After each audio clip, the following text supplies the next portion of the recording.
The Code of Practice for the Safe Loading and Unloading of Bulk Carriers, BLU Code, was established to prevent accidents during the loading and unloading of bulk carriers, offering guidance to ship masters and terminal operators. This code is linked to the SOLAS Convention and works in conjunction with the International Maritime Solid Bulk Cargoes Code, IMSBC Code. Additionally, the BLU Manual offers further guidance for terminal representatives, aiming to mitigate risks associated with these operations. The BLU Code was developed by IMO to minimize losses of bulk carriers, leading to heavy loss of life. The code was adopted by the IMO Assembly in 1997, establishing it as a mandatory IMO code. It is linked to Regulation 7 of SOLAS Chapter VI. The purpose of the BLU Code is to assist persons responsible for the safe loading or unloading of bulk carriers and to promote the overall safety of these vessels. It provides guidance to shipowners, masters, shippers, operators of bulk carriers, charterers, and terminal operators for the safe handling, loading, and unloading of solid bulk cargoes. Exclusions, broader safety and pollution issues, such as those covered by the SOLAS, MARPOL, and Load Line Conventions, are not included in the code. The structure of the BLU Code indicating various sections are displayed for better understanding of the viewers. Features of the BLU Code include: terminal operators appoint a terminal representative. Port have the right to stop loading or unloading when the safety. Master's responsibility.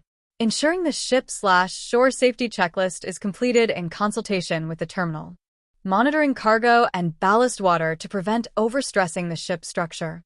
Ensuring ballast water discharge rates conform to the agreed plan. Agreeing on loading/unloading plans and cargo trimming requirements. Ensuring appropriate cargo information is received for safe stowage. Agreeing on actions in the event of rain or weather changes. Restricting hot work on board unless permitted by the terminal. Key operational procedures. The code outlines procedures for information exchange between ship and shore. It covers general principles for cargo loading and ballast handling, unloading cargo and ballast handling, including measures to prevent structural damage and ensure effective communication. Structural integrity. Confirming cargo operations methods to ensure no excessive stresses on the hull, tank top, and associated structures, especially considering high, localized impact loads from heavy grab loads at the start of loading. Monitoring and communication. Continuous monitoring of cargo handling and effective communication between the terminal and ship at all times. 2. Documents to be maintained on board. To ensure compliance and safe operations, the following documents and information are either required or recommended to be available on board. A copy of the BLU Code, recommended for ready advice on operational procedures and respective responsibilities. Approved stability and loading booklet. Ships must be provided with this booklet, written in a language understood by the ship's officers, with standard expressions and abbreviations. If the language is not English, French, or Spanish, a translation into one of these languages should be included. Approved loading instrument. It is recommended that ships required to carry out stress calculations have an approved loading instrument for rapid calculation of such stresses.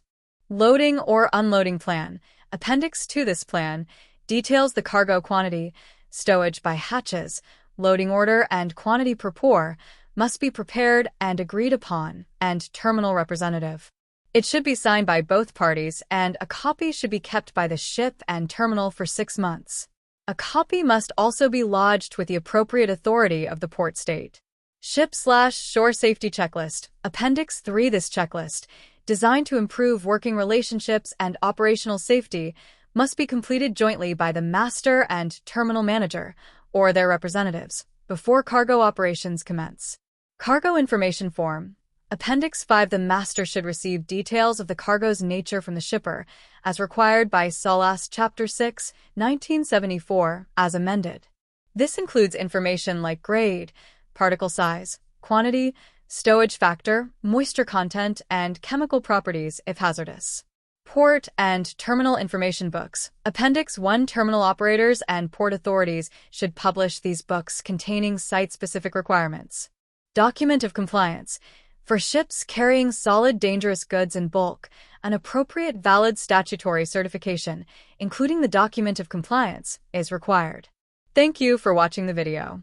For more marine topics, please subscribe the channel. Please help us with your valuable feedback to improve the contents.